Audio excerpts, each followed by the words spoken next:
Hey everyone, my name is Brian Howard. I'm a Calgary realtor who has sold an average of a house a week since moving to this great city in 2003. And this is Calgary Living, Real Estate and Lifestyle.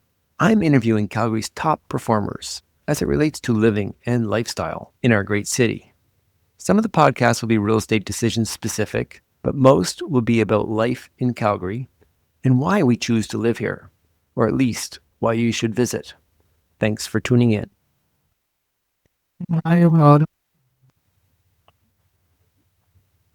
Well, folks, welcome to another edition of Living in Calgary. Today, I am pleased to have my old friend, James Kendall, on the show.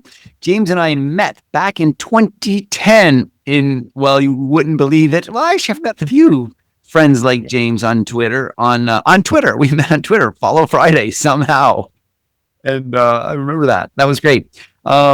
James is, and then we as we got to know each other, we were chasing each other's on bike racing, and we've become quite good competitors and good friends as we try to hold each other's wheel. And James has surpassed my wheel and moved on to higher levels in the bike racing community here in Alberta.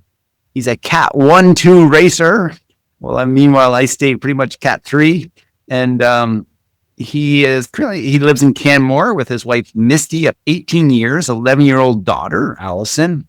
He's worked in a long career in hospitality in the winery, lots of wineries, hotels and restaurants. And currently, recently, 4 or 5 years ago, James, and we'll get into a little bit, I was quite worried about you with cancer. He beat it. I think he went out to stage 4 cancer, and he is bike racing again and has been for at least a couple of years, and are not really because of COVID, but training and currently getting ready for a cyclocross season and working on a new startup. James, welcome to the show.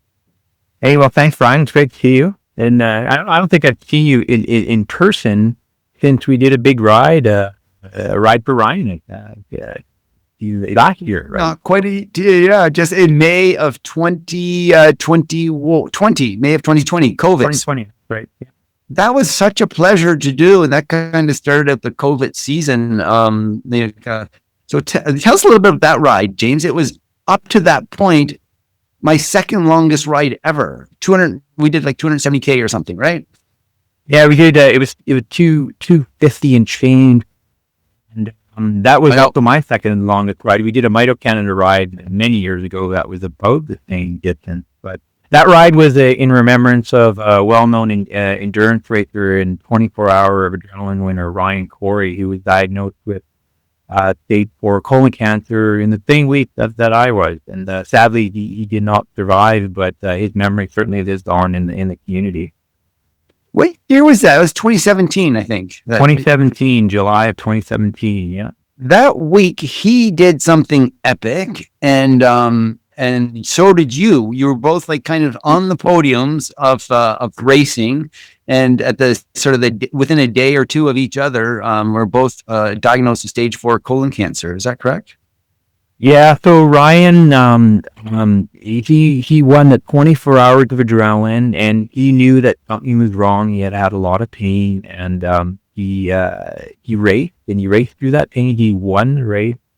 And then sadly, his same doctor as me, Court Badger theory, he had a colonoscopy, and then they said, for myself, I knew something was wrong, and it had been going on for a good 4 or 5 months. But, the triage to get the diagnosis, I just kept living with it and going through the process, paying attention to my body, training started to get harder and harder each month as each month went by. I mean, I went down to Mexico and rode with national speed skating feet for 4 days, and Joe Borowski banging off 200 kilometers a day in Jalisco State, and I don't know what I was doing to myself. But to get back to the point, the week previous, Ryan, he won the 24 hours of adrenaline, and I did the provincial masters road race and broke away with Stephen Mundy from Edmonton and dug real deep, and it's like left it all out there because I knew the next day I was going in for a scope, and I figured something wasn't right.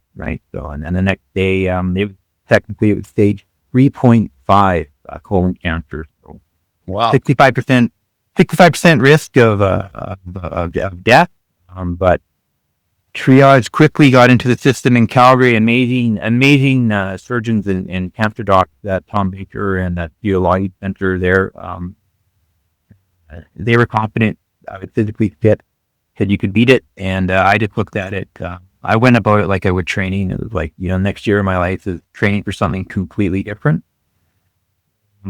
Also, a big part of it was, getting that support from the community to survive, right? Like, you're trying to, you can't do these things on your own. So, I remember you sharing quite a lot on like Instagram and Facebook and stuff, and just kind of watching that process, and it was like astounding. I guess to sort of going back on like in terms of the social and sharing. I don't feel like you're sharing quite as much, like, or as as deeply as you were at that time. Just any sort of observation or comment on that? Is it helpful to share that? You were sharing a lot, and it was we were cheering from the distance for sure. The day that I got a colonoscopy, I was conscious, and I thought that there's an alien inside of me. It's a big tumor. And post procedure, my doctor, he told me to make get a little emotional. Told me to enjoy my sunny days, and I was like, what? Like, first thought, my family. Second thought, life. And then third thought, it means I'm not going to be like crazy anymore. But I went through a couple of days of existential, right? I guess you could call it, and it reminded me of the short story of a prisoner in Spanish War gets death sentence, and then a couple of days later they remove that death.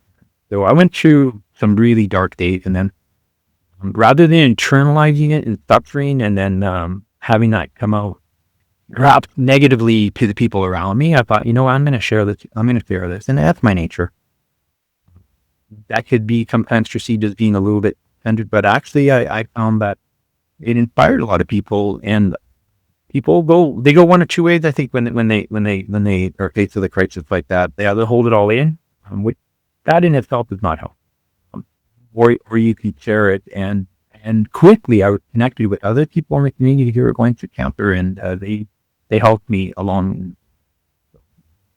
I'd also have to say that when my doctor, oncologist, radiologist, and surgeon, when they said that, like, you're going to beat this, like, you're really strong physically, and you're just going to have to do the steps. So, wow, they were a little longer than I expected. I thought I'd be done by Christmas, and then when I finished my surgery, I went through 8 weeks of chemo and radiation, recovered, had massive surgery. And I thought I was done, and I'd start training again in January, but my oncologist, Dr. Monzon, Jose Monzon, well, now we have to do 6 months of chemotherapy just to make sure we get everything out of your body. And I'm like, okay. So that was a little bit of a surprise. So the one thing too, and to any of the listeners here, you have to ask questions. Sometimes you just don't know what those questions are. So and you're the medical, they don't necessarily answer all of you, right? So you can't make assumptions. So you got to do a lot of fact finding, a lot of research. Nutrition's really important. Making sure that you do the right things to also help your succeed when you're doing. Wow. Interesting. And James, we most recently connected again just in the past few days on Facebook of our common group in Facebook. I think it's AB Velo, maybe. It's the group. AB Velo, yeah. And you asked the question, of the audience, due to your participation with, I think, the Alberta Bicycle Association. Actually, can you tell us a little bit about that position? And then the question that you asked to try to engage, our community. Sure. Yeah. So I'm the vice president of racing. So I chair a racing committee, which kind of oversees the race organizers, racers, upgrades, et cetera. But we haven't had racing, for almost 2 years now, 2 seasons. We've had some minor events going off. Top racing But I've been watching what's going on south of our border and looking at, when again, I'm close to the border, I'm looking at the scene we had here in Alberta over the last decade. I got back into racing in 2010, and it's been the same races each year, same event, same frequency. But I've also, we're losing some events as well. We're losing our road races that are out on longer circuits, out on the highway. And it's getting harder to organize. And then I've been following the Legion cycling down in the U.S. and the U.S. crit series, and they're super. Some people, when they hear the word criterium short circuit, 1 kilometer. I mean, the most famous crash is in there. Circuit races or closed circuits. I want to see if we can encourage maybe more of that. Because I think it's also to get kids race, right? And the more we do criterium racing or track racing for that matter, the better we get at handling a fight. The more nimble we become. But I also thought maybe having some structure and coming up with 3 different series, so road racing, criterium racing, and then throwing in some time trials, so we can kind of just 3 different communities. And at each month, we can have an expectation of doing a different race. And then throwing in some stage races. Stage races are lots of fun. We have one here in Canmore. We have Tour de Bonheur at Velocity. But they're getting harder to organize as well. And for athletes, it's a lot of commitment to take 3 days out of your life for your families and to go going great. So. What and is also that?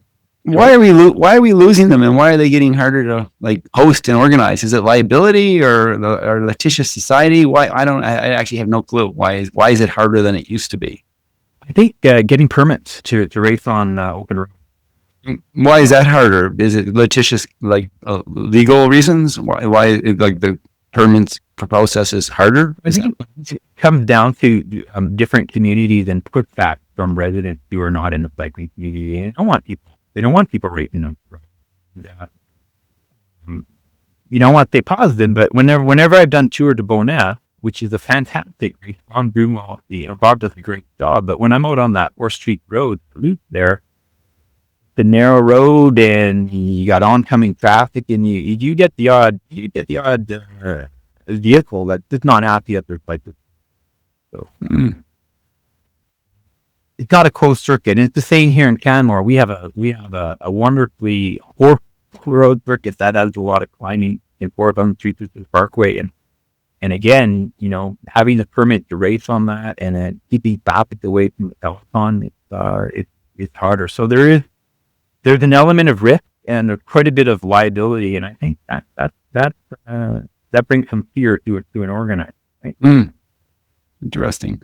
And on the flip side, it just quickly, there are some circuits, and we for them, like the dog, where the local residents, the ranchers, and the farmers, not an issue there. It's a 10-kilometer loop. It's exciting, and that one is easier for organizers to arrange. It's not too far away from the medical support and hospitals, et cetera, et cetera. And so I was surprised a little bit surprised, in the sort of, I think you were kind of promoting or encouraging more crit style racing. The comment was, crashes happen more on crits. Any thoughts on that, or? Well, crashes do happen more. They can happen more, Drift, and I've been involved in several. The 2 biggest crashes I've had over the last 10 years have been here in Canmore and at the Tour de Bonheur. But I don't find them to be as catastrophic as a road race, because typically you're at high speed, and when you crash, you tend to slide. You tend to slide out in the corner. Albeit, when you're fifth or sixth wheel coming into that last corner, there's a quote I remember from one of Canada's most prolific bike racers, Gord Fraser, who won even racing the Tour de France. Then he won Gastown many times, and he said the difference between winning and the winning. If you want to win in a crit, you have to be prepared to either be first or go to the hospital. So that's a bit extreme. But when races are fast the Peloton strung out, I find to be quite safe. It's when they bunch up and the rate goes down that they can happen. But it also depends on the course design. And I think the more we do it, the less it happens. But I've seen, when we're road racing though, like the most impactful and horrendous crash that result in fix the hospital. I find them happening. You can be traveling at a higher rate of speed. You're on a narrow road, and you don't have fencing and padding to go into. And I think we can recall velocity. There's been some up in Edmonton the last time year, 2017. Map pile up and rate resulting in multiple injuries. That kind of comes down to weather, course design, etc. Interesting. James, I kind of want to step away and go a little slightly different direction. I guess it must have been like when you started racing, and I think I started my first road race was sometime after doing a triathlon in 2009 or something with Nicholas Group. And I think you mentioned that you started in 2010 back again after your teenage days. So we would have both been like in our sort of early-ish mid 40s, starting racing again. And I remember getting to Cat 3 reasonably quickly. Maybe it took 2 or 3 years. And I remember you get stuck in Cat 5 for way longer than you should have been. And that, to me, that was like unbelievable, but sort of like truthful in the way that we had these quite a few like really fast guys, like Olympian type fellows like Robin Clegg and speed skaters. They just get ripping through the system. I just can't remember. Do you have any comment on that? How long were you in Cat 5 before like rolling up the ranks finally to Cat 1, 2? And to me, it was just like so funny that you'd show up a race and you're doing, really well, but then, the Olympian would show up and just take it. Oh yeah, sure. Robin Clegg, he was with us in RNCC. We went out and recruited a bunch of the retired 2010 Olympians. Oh, that's what happened. It was your own fault then. Yeah, I was his domestique in the bike stuff. Yeah, so my first race back was 2010. As I looked at it, I was dead last. And thought, okay, this is a starting point. It took me 1.5 seasons. So I raced that year, did a couple races. And then in 2011, ramped up pretty quick, got into Cat 4, got into Cat 3 in one season following. The goal was to get into Cat 3 because I wanted to go down and race in the Mountain Biking class down in the U.S. The trick to get out of Cat 5 is to not blow up in the first 20 minutes and then attack. We're going to crit, attack on the gun, and drop half the fuel. Yeah. And then in full disclosure, I admit, you time trials and where I got from. So. Okay. How come you're so good at time trial? Well, when I was a kid, that's what I did. I was a multi-sport out, the multi-discipline on the bike, but I had a big engine and so I just stole my time trial bike though. I thought, I don't want to. I just want to do the short start. I don't know why we have this fascination with such TT bikes. Yeah. Do you see yourself ever owning another TT bike? I've thought about it, but my goal in the future is to do some ITU work, some ITU triathlon, and which is more road bike. And I'm looking at a Trek Madone that has a system set up where you can cross put on the parts. No, for dabbling back to triathlon, it's going to be the Olympic distance stuff, and I don't see the need to have it. So I see you as like almost a true roadie, and actually that's your Twitter handle, Roadie James, Roadie_James, isn't it? And so, yeah. How come you're even allowed to talk about triathlon? And for the roadies in our audience, isn't that like one of the cycling rules is a bike ride shall never, a run shall never follow a bike ride. Yeah, that is one of the rules. But I started life as a swimmer. My brothers were swimmers. I was a swimmer. I used to swim. One of my peers. I can't say I ever got up to his level, but for a time I was out swimming with Mark Curry when I was 11, 12, 13 years old, and so I developed all that muscle, and I do like swimming.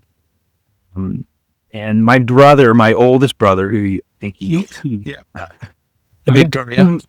Yeah, there's three of us. We got two brothers. There's the two brothers. Keith is he's the Iron Man. He likes to go soccer for act. My other brother, Jason, at fighter pilot song. He likes downhill. He's a drama and junkie. I have both of them in me. So I like to suffer, but I don't like to suffer for more than 3 or 4. And the thing of triathlon, Brian, is that 2019 I did my first triathlons. I did 2 back to back, which I realized was not to do them back to back, but it was completely different than road racing. You have to plan it, and you have to do yourself properly. I learned you can't go too deep on the bike. Yeah, it's great to come out of the water fast. And then running. So I like challenges, and running is something that takes a lot of work for me. It's not something I did every day. I don't have that muscle mass. I stopped running this past winter, and then when you try and get into running, it takes a long time. But stop. I find trail running outside of cycling, trail running, and like the has that great for that, for the run. But I find running to be quite free, and I live on the side of a mountain.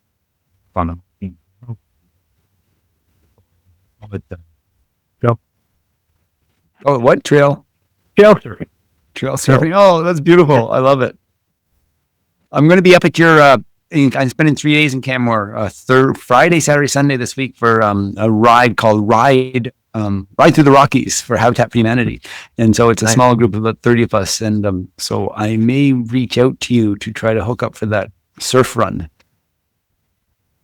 if I can, or if you can. James, I was on a coaching call a little earlier this morning prior to our call here today. And my real estate coach actually said to me, we need to plug into our gifts, talents, and abilities. It seems to me that you're doing that well. And you do that for the cycling community. I kind of want to throw that out there and ask about your involvement a little bit with our cycling community, as well as maybe incorporating that into my sort of interest or our shared interest in, like, we're getting, I don't want to speak for you, but we're similar age, but I'll speak for myself. Like, we're getting old. I'm 55 this year. But I still love to race. Like, what is it about, shouldn't we be not racing anymore at this age?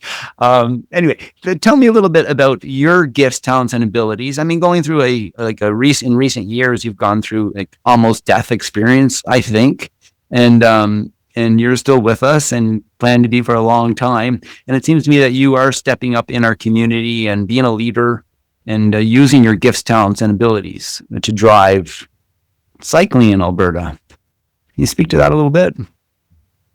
Yeah. So what got me when I started racing again, I was also managing a hotel in Banff, the Juniper Hotel, and the president at the time of the Round Mountain Cycling Club. Now I was trying to get connected to the cycling community, and I found it was like, well, how do you connect with the cycling? How do you connect with the bike club?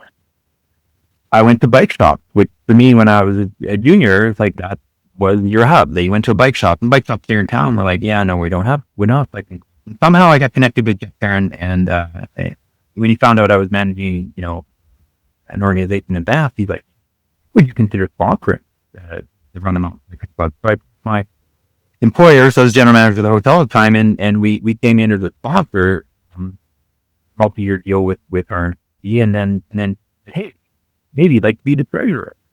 Like, so it would, that to me was like, now I'm getting connected to a community, and a couple of things. One, I mean, I spent 30 years plus in hospitality, so you're always in the service of other people. So that was a learned thing for me. I wasn't born in. And then I was reminded of when I was a junior, that there were people that, gave of themselves to volunteer and coach youth and support grassroots organizations, nonprofits can't that people like themselves giving up.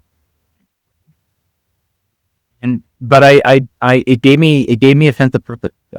It's not, it wasn't a materialistic thing. It wasn't, I'm worried about that. I derived this enjoyment, and I felt a new sense. And, sometimes maybe a little bit too much from my wife that say, hey, you can't do everything. I sit on 3 boards. I sit on the ABA, the RNPC, and that should be my first doing now.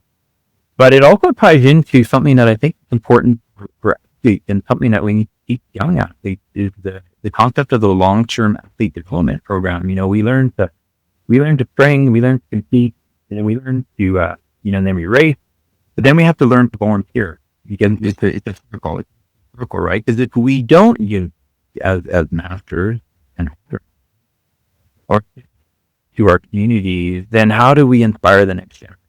How do we get people racing?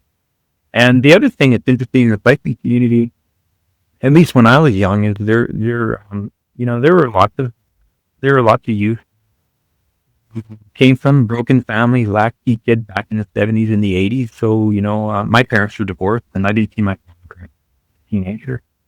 And so I latched on to that coach, that mentor, and that was an indelible experience. Never left me.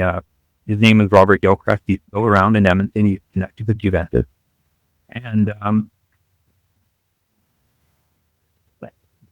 yeah, it makes you feel good. Like, I'm currently working with the Run the Mountain Cycling Club as the vice president, but we started this grassroots program coaching 12 and 13 years old, 11 to 13 years old. Every Friday night you go for a road ride. And oh my God, it's so much fun. And they listen, like they're little still. Like we taught them how to do a baseline feed. And in fact, can even get adults to do this, right? I know you're going to do it when you're bike race. The other thing, about community, I got to ride last week with Carla Shilby, who's a blind para-athlete, and her pilot, Megan. We rode 200 kilometers last Friday, and I learned her story and the obstacles she had to overcome. And sport brought her out of a dark place, and that's the other thing we have to watch out for our youth, is that if they are facing obstacles, challenges in life, sport will keep them on the path and on the right path, right? And Carla this Friday is meeting with, we have the kids program, the bike, the girl program. There's a dozen girls under the age of 15. They're going to Tappan Friday. I'm going to meet them at 8 o'clock and talk about, body image, how to meet challenges. Awesome. Perhaps that answers your question, but I also, on a business side of things, if you were getting into business, it also, I think it becomes part of your brand as well. Acknowledge, hey, you're a community-minded person. I've had roots in Canmore now, 2009, and when I got sick, I didn't realize, how important it is when you're connected to your community, that when you need it back, that community steps up and they come to your support, right? I got through cancer even financially because I had the backing of my business partner, and I had the backing of all those people that you met through those times of volunteering. Awesome. What's your current startup? You can divulge right now, or if this is a good time. Yeah, I can. I mean, startup sounds kind of sexy, like high tech stuff, but that's cool. It's something high tech. We're working on a project in Spring Creek. Spring Creek Development is, I'm pretty familiar with Spring Creek, but it's in the Creek. Lots to build out of vacation rentals, but there's a new building going up called the Tamarack, and there's 10,000 square foot retail space, and we're building a business that's going to be a growth run, so a neat grocery store and cafe. Nice. We're just in the final days of lease negotiation. And then once that's done, hopefully construction starts December 1, and then opening in May, June of 2022.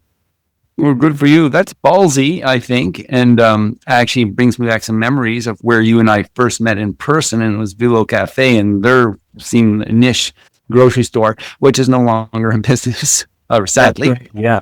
Yeah. And then I heard a couple of years ago when Speed Theory was going out of business in downtown Charlotte or downtown Calgary, that there was 5,000 independent bike stores going out of business that year, like 2 years ago, maybe just a year ago, and in North America, 5,000 independent bike stores. That seems to have changed. There's been a shift since COVID, I think. Have you noticed that? Yeah. If some of those bike shops had just hung on, like at Beat Theory, had hung on a couple more months with an inventory, which they sold at discount, they might have survived. Calgary, indifferent, right? Especially in the downtown core, I think they were highly dependent on office workers and downtown. It seems like the bike shop is doing really well, and especially with their beautiful new store on McLeod Trail. I noticed that. If they have inventory, I think inventory channels are starting to get through. But service. I think COVID brought a lot of people out of the woodwork to exercise because they had free time, right? Oh, well, let's go buy a bike. We certainly see it here in Canmore on the Legacy Trail. Just surpassed 1 million users over the past 10 years, and bike rental businesses are popping. The bike shops are busy. Services, their service departments, I think, is what's really keeping them afloat until the inventory comes back.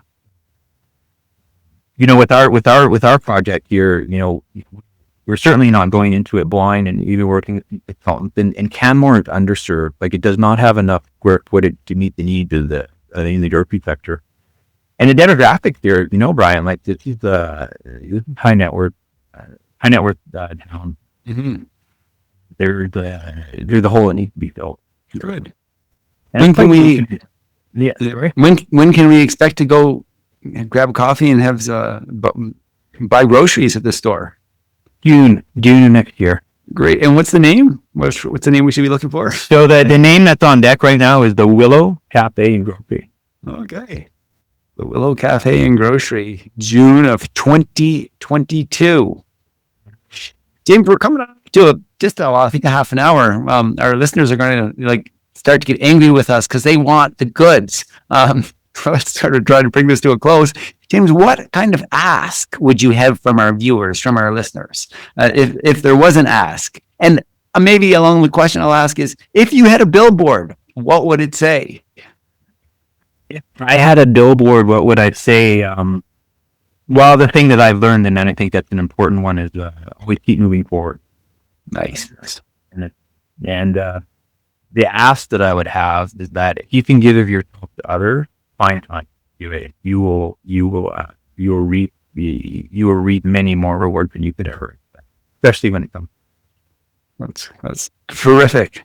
Agree entirely. The more you give, the more you get back. Wonderful. Well, James, how can people reach out to you? What's the best way? And how do people connect? Well, Instagram is my favorite, the medium, the Rody_Jane. I'm on there. You can find me on Facebook. There's only two of us with that name. I have a doppelganger down in California with the same name, but I'm on there. If you're in Canmore, on Mondays or Tuesdays, pop by the Cellador Wine Shop where I parked my hat there. And I'm helping my friend Allison lift this up until we get this bigger. Monday and Tuesdays, is that right? Monday to Tuesdays, yeah, that's right. And if you want to go for a ride, Monday and Tuesdays. And what's that wine store called, Canmore, that we can find you? The Cellar Door. Oh, the Cellar Door, of course. Yeah. Excellent. Well, James, thanks very much for being on the show. I'm going to reach out to you this weekend and see if I can go on a surf trail run with you. I'll be doing lots of riding with my group from Habitat for Humanity, and ride through the Rockies. We're about a small group of about 20 on Friday, Saturday, Sunday. So you're looking for a early morning or late afternoon short run as I prepare for Ironman Canada as I age group up this year. Hey, good luck with that, Ryan. I'm proud of you for doing that. That's huge. Thanks so much. Yeah. Over and out. All right. Cheers, man. Take care. Well, that was a fun podcast chat with my old friend, James Kendall. Well, we're really, I guess, Canadian sport.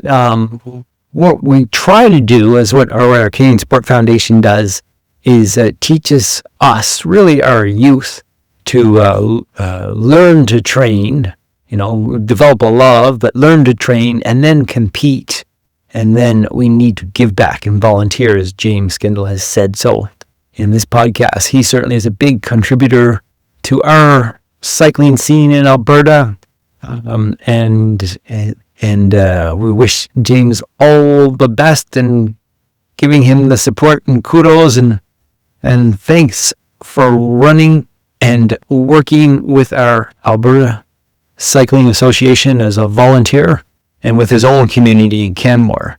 He's done lots there with promoting the youth programs, and I think he's a big head in the cyclocross race that they host there each year. In any case, who should be on the podcast next? Who do you know that is a community member and you'd love to hear? Please reach out to me. You can Google me. You can find me. I'm on Insta, Calgary_living. This is your host, Brian Howard. Until next time, thanks for spending a bit of time here with me.